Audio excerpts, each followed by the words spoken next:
आज मस्त झटपट होणारा पोह्यांचा नाश्ता बनवूया आपण. त्यासाठी मी इथे पातळ पोहे घेतलेत. पोहे कुठले वापर तरी चालते. माझ्याकडे पातळ शिल्लक होते म्हणून मी हे पातळ पोहे घेतलेत.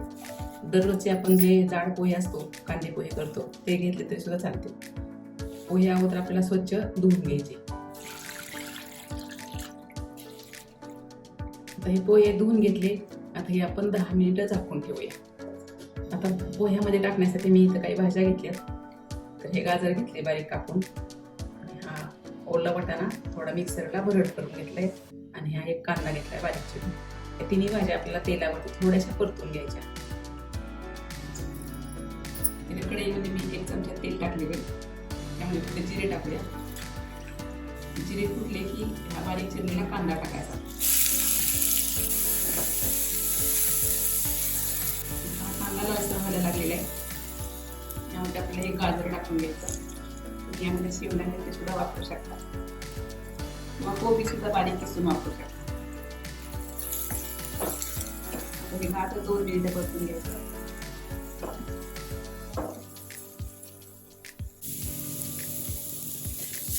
आपलं 2 मिनिटं गाजर हे परतून झाले. आता ही वाटाण्याची भरड टाकून घ्यायची. आता सगळ्या भाज्या आपल्या थोड्याशा परतून झालेल्या आहेत. आता गॅस बंद करायचा आणि हे मिश्रण आपल्याला पोह्यामध्ये टाकून घ्यायचं. तर हे पोहे आपले छान भिजलेले. भाज्या थंड होत्या तोपर्यंत आपण ही बटाटे यामध्ये किसून घेऊ. आता मी इथं मध्यम साईजचे 4 बटाटे घेतले, ते आपल्याला पोह्यामध्ये किसून घ्यायचे. आता ही बटाटे आपले किसून झालेले आहेत. आता यामध्ये आपल्याला वाफवलेल्या भाज्या टाकून घ्यायच्या. तर हे सगळ्या भाज्या टाकून झाल्या. यामध्ये टाकायची कोथिंबीर, आणि हे भाजून जाडसर शेंगदाणे कुटून घेतले. आता इथे मी काही मसाले घेतले.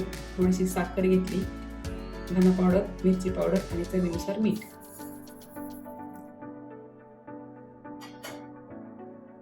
आणि आपल्या ह्या नाश्त्याला बाइंडिंग येण्याकरता आपल्याला यामध्ये बेसन पीठ वापरायचे, ते गरजेनुसार. आता हे सगळं आपल्याला मळून घ्यायचं. यामध्ये अगोदर अर्ध्या लिंबाचा रस पिळायचा, आणि हे चांगलं आपल्याला मळून घ्यायचं. आता इथे एका ताटाला आपल्याला तेल लावून घ्यायचं. त्यामध्ये हा नाश्ता थापून घ्यायचा, हे पीठ. आता हे ताटाला तेल लावून झालेले. आता हे पोह्यांचं मळलेलं पीठ आपल्याला यामध्ये थापून घ्यायचं. पीठ हाताला चिकटतं, थोडंसं हाताला तेल लावून घ्यायचं. जास्त पातळ नाही आणि जास्त जाड नाही, असं हे पीठ आपल्याला यामध्ये थापून घ्यायचं. आता हे व्यवस्थित पीठ आपल्या ताटामध्ये थापून झालेले.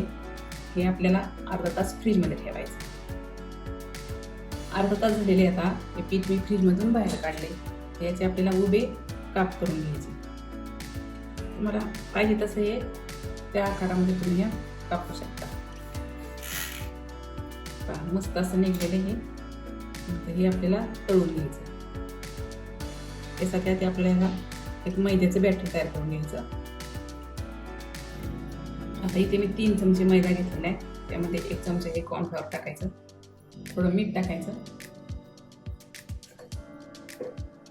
आणि याची आपल्याला पातळ पेस्ट बनवून घ्यायची.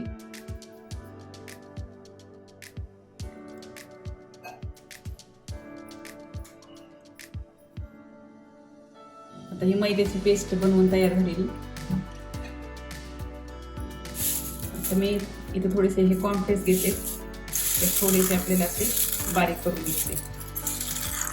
आता हा नाश्त्याचा एक पीस आपल्याला या मैद्याच्या पेस्टमध्ये बुडवायचा, आणि ह्या कॉर्नफ्लेक्सच्या चुऱ्यामध्ये आपल्याला बुडवून घ्यायचा.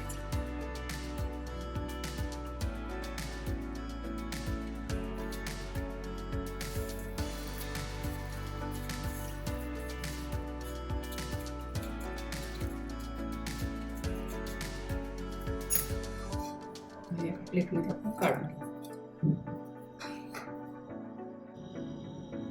तुमच्याकडे कॉर्नफ्लेक्स नसेल तर तुम्ही पोह्याचा चुरा सुद्धा तुम्ही यासाठी वापरू शकता. आता हे 4 पीस आपले तयार झालेत. हे आता आपण तेलामध्ये तळून घेऊ. इथे मी तेल अगोदरच गरम करायला ठेवलेले, आणि तेलही तापलेले. त्यामध्ये आपण हे नाश्ता सोडून घेऊ.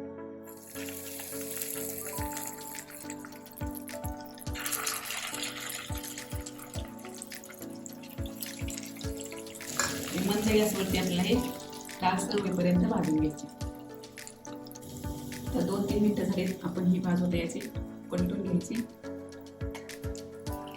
दोन्ही बाजूने छान भाजून घ्यायचं. मस्त असं एक गोल्डन कलरवरती भाजलेले. आता हे आपल्याला काढून घ्यायचं. आता हे उरलेली आपल्याला लगेच तळून घ्यायची. मस्त हा एकदम पोह्यांचा कुरकुरीत नाश्ता आपला तयार आहे. आपण एका प्लेटमध्ये काढू. आता हा नाश्ता तुम्ही हिरव्या चटणी बरोबर, दह्याबरोबर किंवा सॉस बरोबर कशावरही खाऊ शकता. तर असा हा कुरकुरीत नाश्ता एकदम सोप्या पद्धतीने नक्की करून बघा. आवडल्यास लाईक करा, शेअर करा आणि चॅनलला सबस्क्राईब करा.